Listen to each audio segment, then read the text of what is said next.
ಗಾನಕೋಗಿಲೆ S ಜಾನಕಿಯವರು ಕೊಡಗಿನಲ್ಲಿಯೂ ಕೆಲವು ದಿನಗಳಿಂದ ಕಳೆದಿದ್ರು. ಕಾವೇರಿ ನದಿಯ ಉಗಮ ತಾಣ ತಲಕಾವೇರಿಗೆ ತೆರಳಿ ಕಾವೇರಿ ಮಾತೆಗೆ ಪೂಜೆ ಸಲ್ಲಿಸಲು ಜಾನಕಿಯವರು ಕೊಡಗಿಗೆ ಬಂದಿದ್ರು. ಮಡಿಕೇರಿಯಲ್ಲಿ ರಾಷ್ಟ್ರೀಯ ಔಷಧಿ ವ್ಯಾಪಾರಸ್ಥರ ಸಂಘದ ಸಂಘಟನಾ ಕಾರ್ಯದರ್ಶಿ ಎ.ಕೆ. ಜೀವನ್ ಅವರ ತೋಟದ ಮನೆಯಲ್ಲಿ 2015ರ ಏಪ್ರಿಲ್ನಲ್ಲಿ 8 ದಿನಗಳಿಂದ ಕಳೆದಿದ್ದ ಎಸ್ ಜಾನಕಿಯವರು ಇಲ್ಲಿದ್ದಷ್ಟು ದಿನ ವಿವಿಧ ಹಾಡುಗಳನ್ನು ಹೇಳ್ತಾ ಇದ್ರಂತೆ. ಕೊಡಗಿನ ಸುಂದರ ನಿಸರ್ಗದ ಮಡಿಲಲ್ಲಿ ಆ ಸರಸ್ವತಿಯ ಗಾನಾರಾಧನೆಯಲ್ಲಿ ತೊಡಗಿರುವುದು ತನ್ನ ಭಾಗ್ಯ ಎಂಬ ಹೇಳಿಕೆಯನ್ನ ಅವರು ನೀಡಿದ್ರು ಅಂತ ಜೀವನ್ ಸ್ಮರಿಸಿಕೊಂಡ್ರು.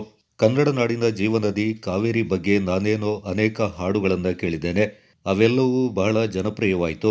ಆದರೆ ಇಂಥ ಮಹಾಮಾತೆಯ ಬಗೆಗಿನ ಹಾಡು ಕೇಳಿದ ಮೇಲೆ ಆ ಮಹಾಮಾತೆ ಕಾವೇರಿ ಸನ್ನಿಧಿಯನ್ನ ದರ್ಶನ ಮಾಡದಿದ್ರೆ ಹೇಗೆ ಅಂತ ತಲಕಾವೇರಿಗೆ ಭೇಟಿ ನೀಡಲು ಬಂದಿದ್ದೇನೆ ಅಂತ ಜಾನಕಿಯವರು ವಿನಮ್ರತೆಯಿಂದ ಹೇಳಿದ್ರು ಅಂತ ಜೀವನ್ ತಿಳಿಸಿದ್ರು.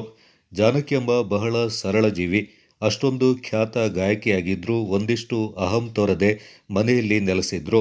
ಬೆಳಿಗ್ಗೆ ಇಡ್ಲಿ, ಮಧ್ಯಾಹ್ನ ಅನ್ನ ಸಾರು, ರಾತ್ರಿಗೆ ಫಲಾಹಾರ ಕೊಟ್ರೆ ಸಾಕು, ನನಗಾಗಿ ಬೇರೇನು ಮಾಡಬೇಡಿ ಅಂತ ಹೇಳಿದ್ರು. ಅವರು ಮನೆಯಲ್ಲಿದ್ದಷ್ಟು ದಿನ ಹಾಡಿನ ಲೋಕದಲ್ಲಿ ವಿಹರಿಸಿದ ಅನುಭವವಾಗಿತ್ತು.